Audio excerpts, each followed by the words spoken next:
말씀은 그 전 말씀인 5장 21절 말씀과 관련이 있습니다. 그리스도를 경외함으로 피차 복종하라 라는 말씀인데요, 이 말씀은 기억하십니까? 성령 충만과 관련되어 있습니다. 성령 충만은 하나님과의 관계를 개선하게 되고 또 서로의 관계를 개선하게 되는데요, 이 서로의 관계 속에서 나타나는 특징 중에 하나가 그리스도를 경외하는 신앙으로 또 서로 피차 복종하는 것이었습니다. 이 피차 복종하다라는 이 말씀과 관련해서 바울은 세 가지의 관계를 이야기해 줍니다. 이 세 가지의 관계를 가리켜서 학자들은 패밀리 코드다 이렇게 이야기하는데, 가정 규범이다 이렇게 말하는데요, 그 이유가 뭐냐면은 이 세 관계가 당시에는 다 가정에서 일어난 관계였기 때문입니다. 부부 관계가 그렇죠. 또 이어지는 부모와 자녀 관계가 그렇습니다.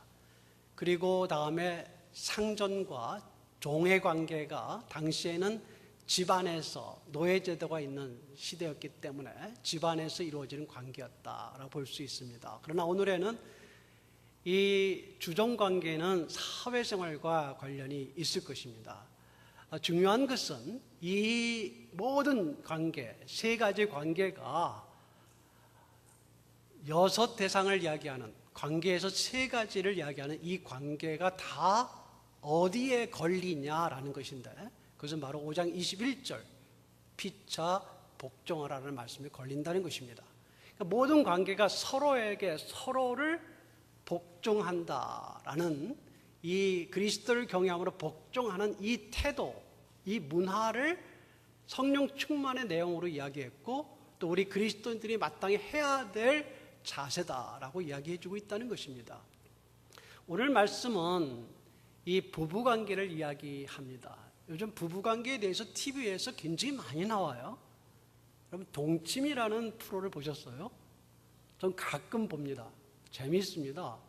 여러 여성들이 나오고 또 남성들이 5명 이상 이렇게 나와가지고 하고 싶은 대로 말합니다. 그래서 그게 하고 싶은 대로 말해서 사람들의 마음을 후련하게 해준다라는 의미가 있는가 보죠. 그래서 동침이다. 그 제목을 속풀이쇼 이렇게 이야기하더군요. 하여튼 뭐 보고 있으면 재밌습니다. 뭐 이렇게도 살고 저렇게도 사는구나, 사람들이 다 각기 마음대로 다양하게 사는구나, 이런 걸 볼 수 있습니다. 그런데 가정에 대해서 이야기 많이 나오는데 어떻게 보면 이렇게도 살고 저렇게도 사는구나, 뭐 그렇게 살 수도 있고 이렇게 살 수도 있겠지, 이렇게 볼 수 있지만 이 특히 부부관계에 대해서 아무렇게나 우리가 되는 대로 살 수 있느냐, 특히 우리 그리스도인들이 우리가 하고 싶은 대로 남편과 아내 관계를 살 수 있느냐, 그 문제입니다. 여러분 아시겠습니다만은 우리 한국의 지금 이혼율이 OECD 국가 중에 3위라는 통계가 진작 나왔고 여전히 계속되고 있습니다. 3위다. 1년에 30만 쌍이 넘는 쌍이 결혼을 하지만 그 중이라기보다도 이혼하는 가정의 수는 11만 쌍이 넘는다. 다시 말해서 35%에서 40% 정도의 가정이 매해 무너지고 있다는 것 아시죠? 우리가 하고 싶은 대로 가정 생활을 하기 때문에 가정이 무너진다. 이 가정이 무너지면 이혼한다라는 문제 자체만 아니라 얼마나 많은 아픔과 슬픔이 그 안에 있겠습니까? 우리 가운데 그런 분들도 있을 거고요. 또 그걸로 인하여 자녀들이 당하는 심적, 정서적, 또 여러 가지 상황의 어려움과 안타깝이 얼마나 많겠습니까? 지금 이것이 우리 한국 사회의 진행형이다. 우리 교회는 뭘 해야 될까, 이 일에 대하여? 그리고 우리는 무엇을 말할 수 있는가? 그런 점입니다. 오늘 말씀에서 이 후반부를 보시게 되면 30절에서 32절까지가 특이한 말씀인데, 30절과 32절이 그리스도와 교회 관계를 이야기해 줍니다. 그러면서 뭐라고 이야기해 주냐면 그건 비밀이다. 이 비밀이 크다. 나는 그리스도와 교회에 대해서 말한다. 이 30절도 마찬가지예요. 그러면서 비밀이라고 말했는데 이 비밀이라는 말은 숨겨져 있다라는 뜻이기보다는 신비다라는 말로 해석하는 게 좋을 것 같습니다. 왜 그러냐면 그리스도 교회와 부부관계를 연결시켜준 이 말은 신비라고 제가 이야기하는 것은 이것이 신적인 요소가 있어요. 하나님과 관계되어 있어요. 이것이 즉 신적인 특성과 은혜와 관련되어 있습니다. 왜 이것이 신적인 특성이냐, 부부관계나 그리스도의 교회 관계가 그러냐 하면 이것의 기원이 하나님으로부터 말미암았다라는 것 때문이죠. 하나님으로부터 말미암았다라는 것은 사실 하나님 자신, 삼위일체 하나님의 연합에서 나온다라고 먼저 봅니다.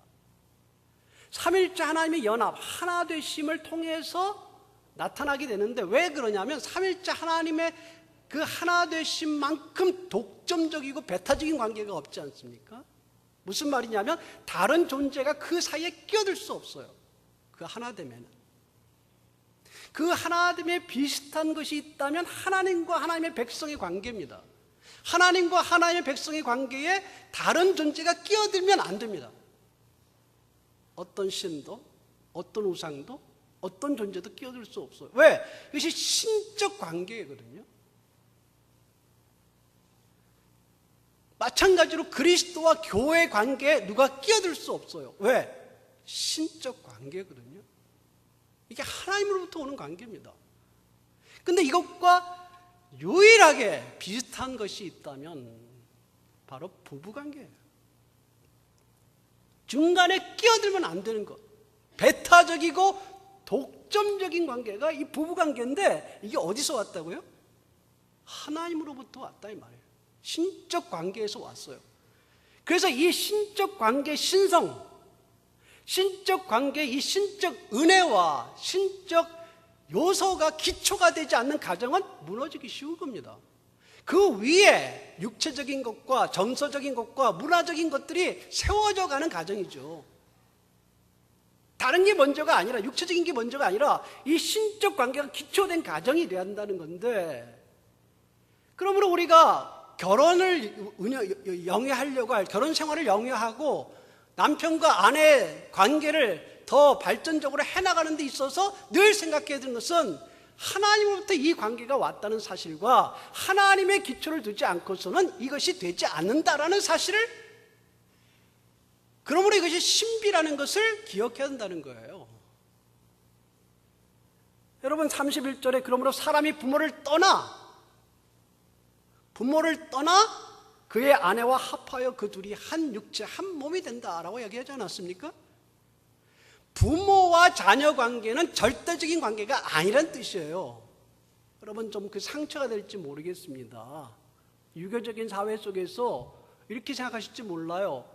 부모와 자녀는 끊을 수 없지. 끊을 수는 없어요. 맞습니다. 부모와 자녀의 관계는 끊을 수 없지만 부부 관계는 끊을 수 있어. 이렇게 생각하는 분들이 많아요.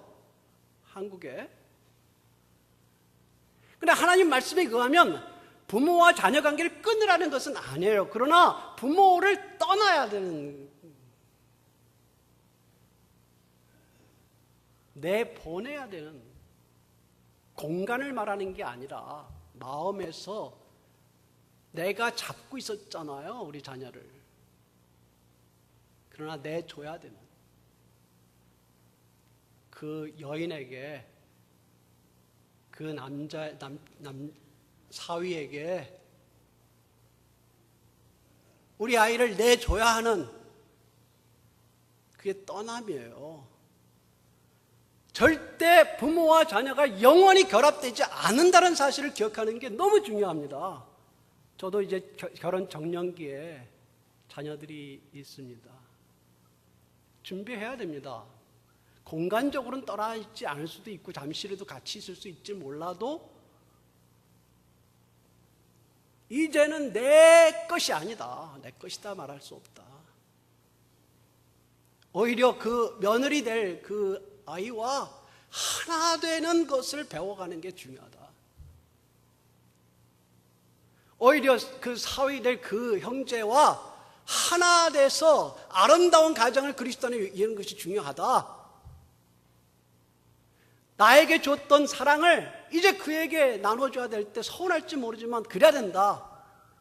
이 생각을 우리가 해야 됩니다. 그렇다고 물론 이제 자녀들이 부모를 공경하지 않아도 된다든지 또 힘이 없는 부모를 공양하지 않아도 된다든지 이런 것은 아닙니다. 그런 말이 아니라 부모가 자녀에게 너무 마음의 집착을 하게 되면 어려워진다는 것입니다. 다시 말해주면 성경은 부부관계는 끊을 수 없다. 이것은 신적 관계에서 온다. 하나님이 하나 되게 하신 것을 사람이 끊을 수 없느니라.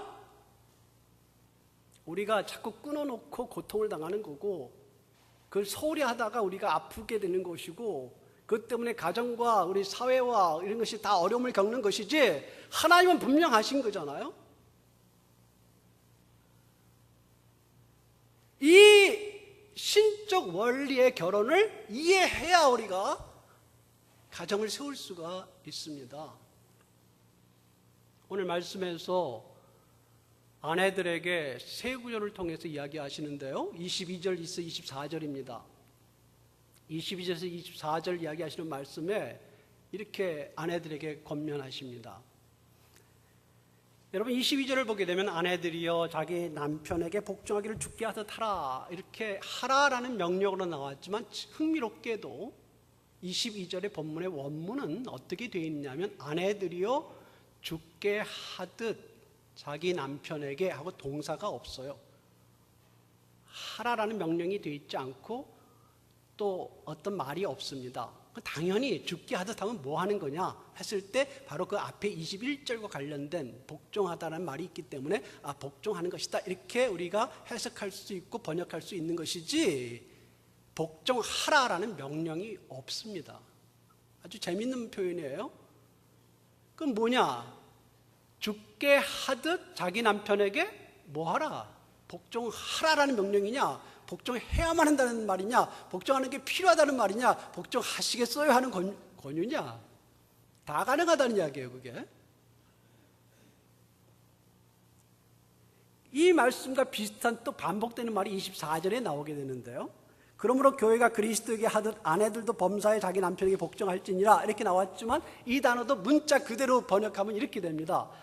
그러므로 교회가 그리스도에게 복종하듯, 거긴 복종하듯이 있고요. 우리 한글에 빠졌습니다. 복종하듯 아내들도 범사에 자기 남편에게 하고 끝입니다. 제 말 이해되십니까? 그럼 뭘 붙여야 됩니까, 뒤에?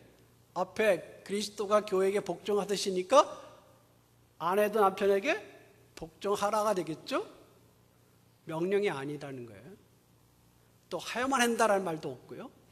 그것이 필요하다는 말도 아니고 하겠느냐라는 거 물어본 것도 아니고 우리가 추측해서 복종해야 되는구나 이렇게 말했다는 것은 특이한 이야기입니다. 물론 복종입니다. 분명히 복종이지만 여인들에게 당시 사회적 신분이 가장 낮은 상태에 있었던 여인들에게 오늘날 이슬람 사회처럼 낮았던 여인들에게 복종해라 해도 되는데 복종해라 라고 명령체로 쓰지 않고 생략체로 했다.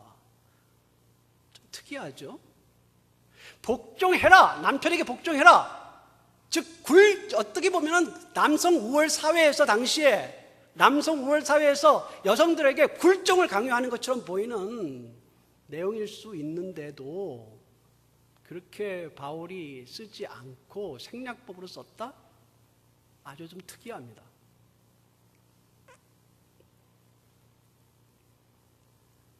그러나 분명하게 여기에 뒤에 뭐가 들어갈 것이냐라고 말한다면 그건 복종하다가 맞습니다. 복종하다. 그럼 복종하다가 무슨 뜻이냐? 이 복종하다와 비슷한 뜻을 가진 다시 한번 여러분 말씀을 제가 드리기 전에 기억해야 될 것은 복종은 아내가 남편에게 하는 것만이 아니다라는 거예요. 왜요? 아까 뭐라고 그랬습니까? 21절에 피차 복종하라 그랬습니다. 그렇죠? 피차 복종에 빠지는 사람은 없습니다.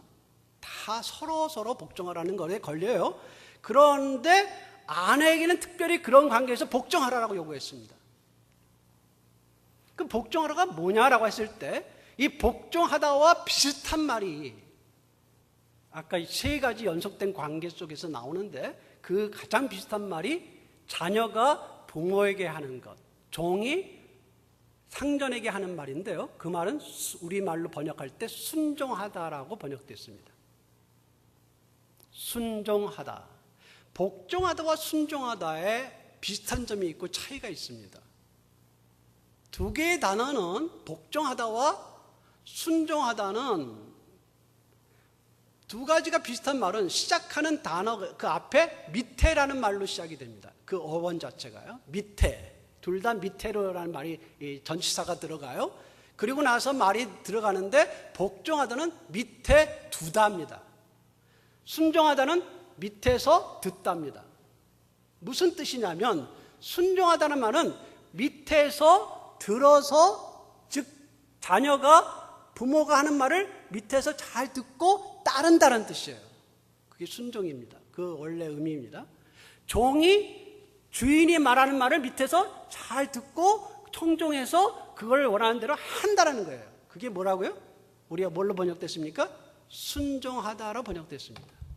그럼 복종하다는 말은 뭔가? 복종하다는 말은 밑에 자기를 둔다라는 뜻이니까 무슨 말이냐면 자신을 낮추고 상대를 높인다는 뜻이에요. 복종하다는 말은. 근데 우리는 이 복종하다는 말이 너무 강하죠.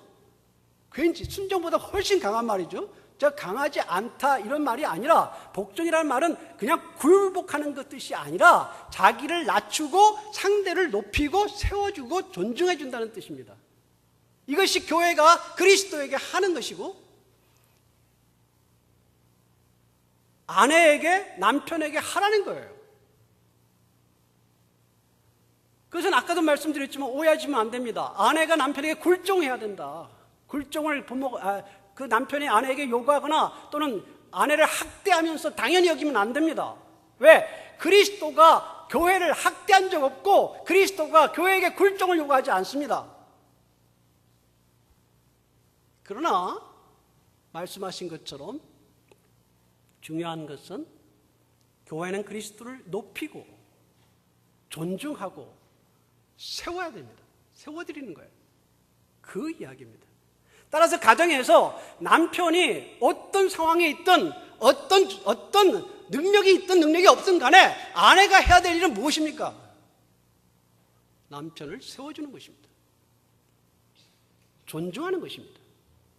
그 리더십을 인정해 주는 것입니다. 오늘 말씀 보게 되면 24절에 교회가 그리스도에게 하듯 아내들도 범사에 남편에게 복종할지니라 하셨고 그 전에 23절이군요. 그리스도께서 교회의 머리됨과 같으니 그가 바로 몸의 구주시니라 라는 말씀이 나오는데 아주 특이한 말씀입니다. 무슨 말이냐면 그리스도는 교회의 머리가 되십니다. 왜? 그 말이거든요. 몸의 구주시니까. 몸의 구주라는 이야기는 구원자라는 뜻이에요. 즉 그리스도가 교회를 구원하셨다는 뜻입니다. 그러므로 당연히 그리스도는 교회의 머리시다 이런 말인데요. 이 말씀을 우리 남편과 아내 사이에 적용해 보면 어떻게 되느냐 하면 달라집니다. 남편이 아내를 구원했습니까? 그렇지 않아요. 그럴 수 없습니다. 남편이 아내를 구원하지 않았는데도 불구하고 가정의 질서 가운데 리더십을 갖게 하나님께서 세우셨다라는 것은 늘 남편은 아내에 대하여 감사하게 생각하라 이 말이에요. 굴종을 요구하는 게 아니라 그리스도도 그렇게 하지 않았으니까 늘 나를 세워준 것에 대해 고맙게 생각하고 나는 그리스도 같지 못한데도 내 권위를 인정해 주는 거에 고맙게 생각하라는 뜻일 수도 있어요. 또 하나 중요한 것은 당연히 교회는 그를 구원하신 그리스도를 높이고 세우는 것은 당연하죠. 그러나 남편은 그렇지 않잖아요. 남편은 그렇지 않은데도 불구하고 세워야 되는 것은 조건이 아니다라는 거예요. 남편이 그런 대접을 받을 만하기 때문에 세우는 게 아니다라는 뜻이에요.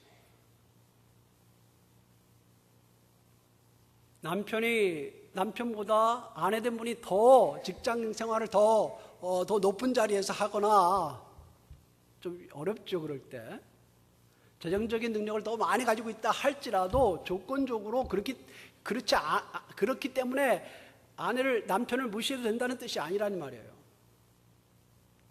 조건과 관계없이 남편을 존중하고 세워주고 자녀들 사이에서 자녀들과의 관계 속에서 남편이 외롭게 해야 되지 않도록 인정해주고 존중해주고 그렇게 하라는 거예요. 이게 우리에게 요구하시는 아내들에게 하는 말이고요. 이 아내들에게 하는 말은 오해는 하지 마세요. 이것은 여성들이 남편들에게 다 복종해야 된다, 또 이렇게 다 세워야 된다, 이런 뜻은 아니에요. 자기 남편이에요. 제한됩니다. 다른 사람은 그렇게 하지 않아도 물론 우리가 피차다 복종해야 되지만 특별히 자신의 남편은 세워줘야 된다. 여러분, 남편이 세움받잖아요, 가정에서. 그럼 자신감이 생깁니다. 맞죠? 남편 여러분들 자신감이 생겨요. 뭐든지 할 수 있어요. 자신감이 생깁니다. 능력이 생겨요. 자기의 능력을 넘어갑니다. 근데 아내 집에서 존중받지 못하잖아요. 세워지지 못하죠. 그러면 그 사회에서 실패하는 것은 아주 쉬운 일일 것입니다. 가정에 그렇게 하도록 하나님께서 요구하셨고 여성들에게 그같이 하라. 그것이 그리스도를 경외함으로 복종하는 것이다. 다시 말해서 그것이 신앙이다. 그것이 믿음이다. 그것이 그리스도에게 충성하는 것이다 라고 말씀하신다는 거예요. 그런데 이제 남편들에게 하는 말은 5절이에요. 얼마나 할 말씀이 많은지. 여성들에게 3절만 이야기했는데 남성들은 5절 이야기해요. 오늘 말씀을 보시게 되면 25절에 남편들은 아내 사랑하기를 그리스도께서 교회를 사랑하시고 그 교회를 자신 주신 것 같이 하라라고 했는데요. 번역하면서 이렇게 좀 풀어졌습니다만 25절은 제가 그걸 강조해서 번역하면 그 말이 있어요. 아내를 사랑하라예요. 명령체입니다. 사랑하라 직접 나왔습니다. 28절이 또 반복되는데요. 이와 같이 남편들도 자기 아내 사랑하기를 자기 자신과 같이 할지니 자기 아내를 사랑하는 자는 자기를 사랑하는 것이나 했을 때 남편들도 자기 아내 사랑하기를 자기 자신같이 할지니 이렇게 나왔지만 이것을 좀 떼어서 그 본문의 강조점 그대로 번역하면 자기 아내를 사랑해야 한다라는 거예요. 25절은 사랑하라고요. 28절은 사랑해야 한다예요. 그러니까 남편이 아내를 피차 복종하는 관계에서 복종하고 존중해 주되 남편이 해야 될 복종은 뭐냐? 사랑으로 표현했습니다. 근데 이것을 명령법과 의무적인 표현을 했다는 것은 무슨 말이냐? 남편이 아내를 사랑하는 것이 한시적이어서는 안 된다는 뜻이에요. 또 남편이 아내를 사랑하는 것이 감정에 따라 왔다 갔다 하는 게 아니다라는 거예요. 하고 싶으면 하고 사랑하고 싶지 않으면 사랑하지 않는 게 그게 아니라 감정이 동할 땐 사랑하지만 감정이 동하지 않을 땐 사랑하지 않는 거고 그게 아니다라는 거예요. 왜요? 명령이에요. 이게 뭐예요? 의무적인 강조예요. 2번 강조했어요. 따라서 이것은 무조건 해야 하는 거예요. 사랑을. 사랑하려고 노력해야 되는 거고요. 사랑에 헌신해야 되는 거고요. 사랑에 대해서 최선을 다해서 그 명령을 순종하도록 노력해야 된다는 뜻이에요. 남편이 아내에 대해서 핑계와 변명이 없다는 뜻이에요. 어떤 조건 때문에 아니라는 거예요. 아내의 사랑은 절대적인 사랑이라는 것을 의미합니다.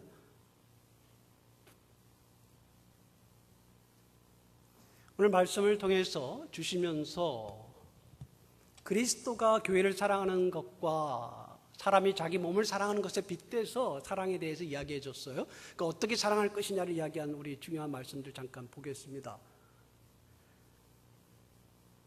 25절에서 그리스도께서 교회를 사랑하시고 그 교회를 위하여 자신을 주신 것과 같다. 그러니까 자신의 몸을 교회를 위해서 주셨다라는 거죠. 그 희생입니다. 희생이고요. 이타적 사랑입니다. 그리스도는 자기를 위해서 교회를 부르신 게 아니고, 그리스도는 자기를 위해서 교회를 구원하신 게 아니라, 그보다는 그리스도 자신은 교회를 사랑해서 자기 몸을 주셨습니다. 희생이에요. 이타적 사랑입니다. 나에게 잘해줄 때 잘하는 것이 아니라 그를 위하여 사랑을 준다 이 말입니다. 이것을 남편의 사랑에 적용시켰어요. 남편도 그렇게 사랑하라는 거예요.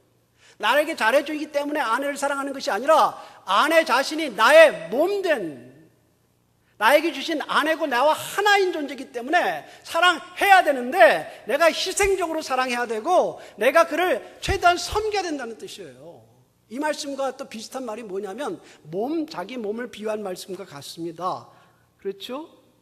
28절 29절에 자신과 같이 사랑하라. 29절에 언제나 자기 육체를 미워하지 않고 즉 양육하여 보호하기를, 이렇게 그리스도께서 교회를 하신 것 같이 한다.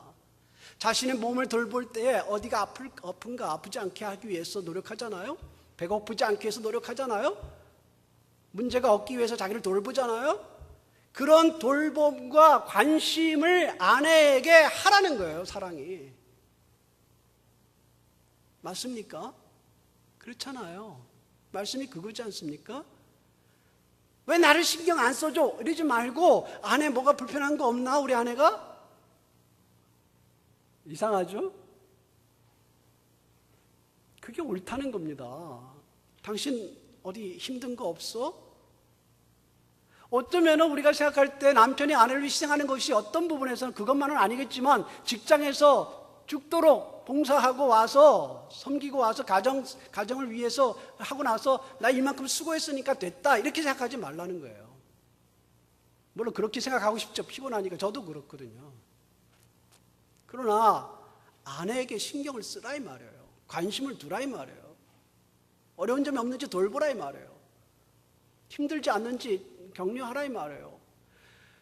희생과 섬김과 사랑과 관심과 돌봄을 그리스도가 교회에게 한 것처럼 남편도 아내에게 그같이 하라 이 말입니다.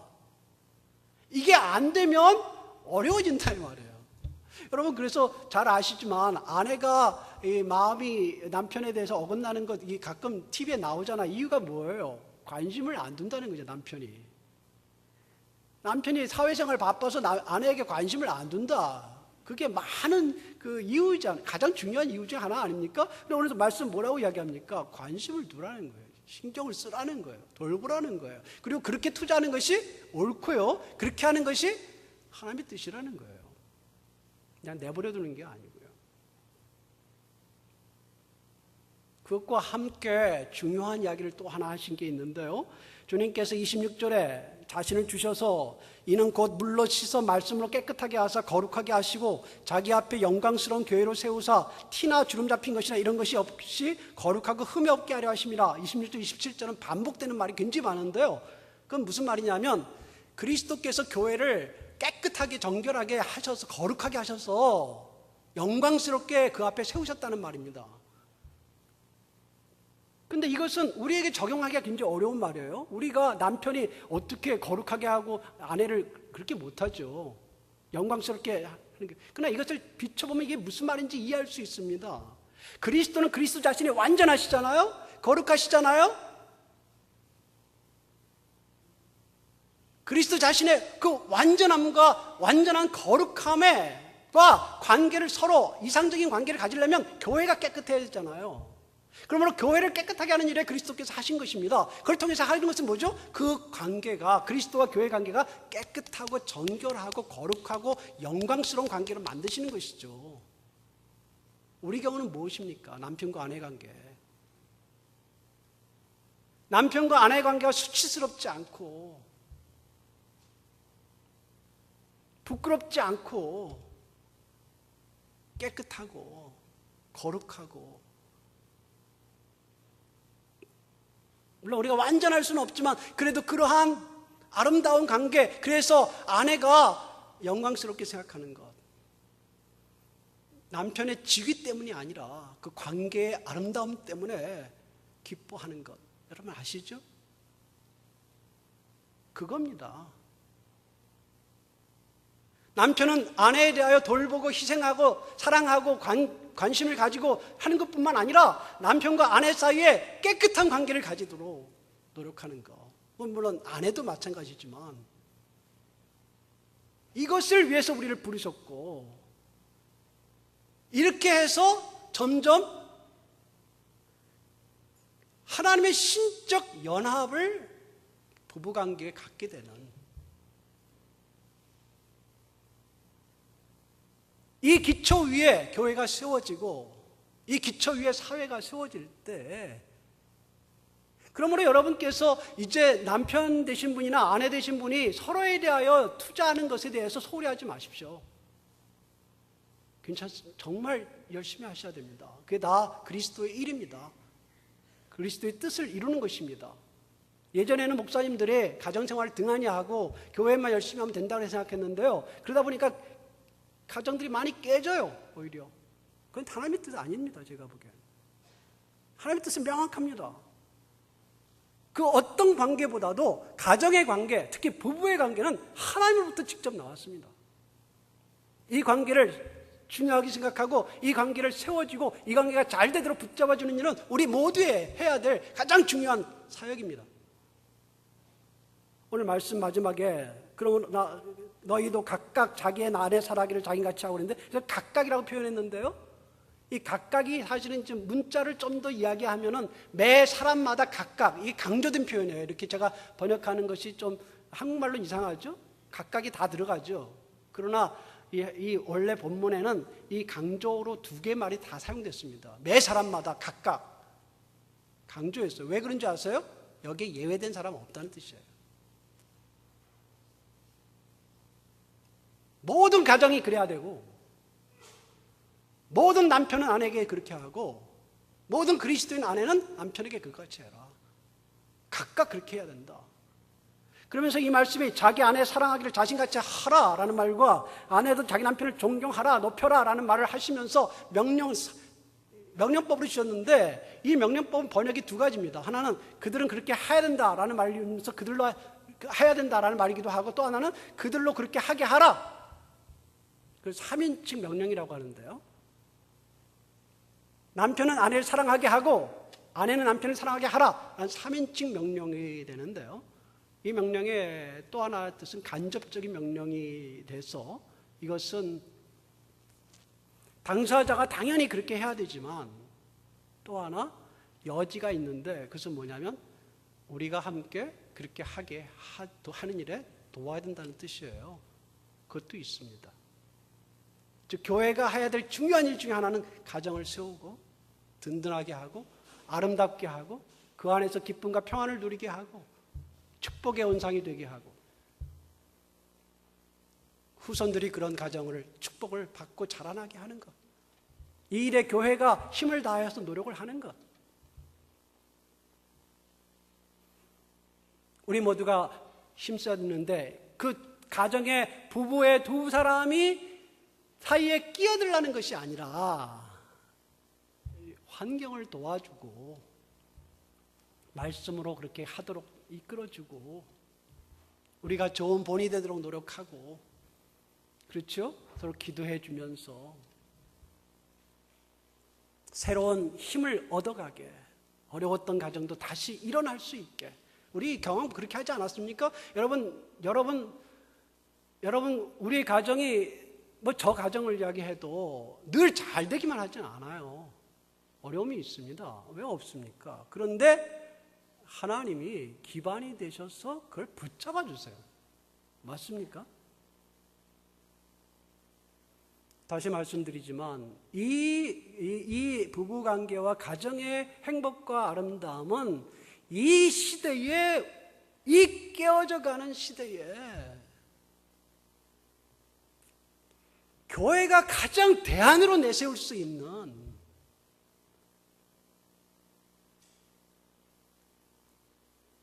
살 수 있는 길이 있다. 가정이. 이러한 행복을 누릴 여러분은 여러분의 행복을 누릴 자격이 있다. 이것이 그리스도 안에 가능하다. 우리의 후손들이 상처난 가정에서 계속 고통당하지 않게 만들어갈 책임도 있을 뿐만 아니라 그런 특권도 있는데 그런 특권을 교회가 줄 수 있다.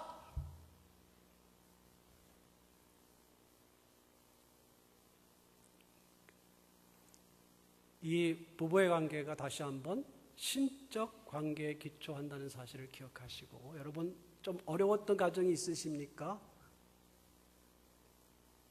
다시 말씀에 서서 서로를 존중하고 서로를 세워주고, 혹시 우리 세대 못하면 우리의 자손 세대에 그렇게 하도록, 못한 것이 있을지라도 우리의 후배들이 더 그렇게 돼가도록, 그래서 아름다운 더 사회와 교회를 이루어가는데 우리가 축복된 쓰임이 되도록, 여러분에게 한 단계 더 하나님께서 격려하시고 힘을 주셔서 좀 더 전진하게 하시고, 또 좀 더 회복이 되게 하시고, 좀 더 축복이 되게 하시는 생애가 여러분의 가정이 되시기를 주님의 이름으로 축복합니다. 기도하겠습니다. 하나님, 이 시간에 우리가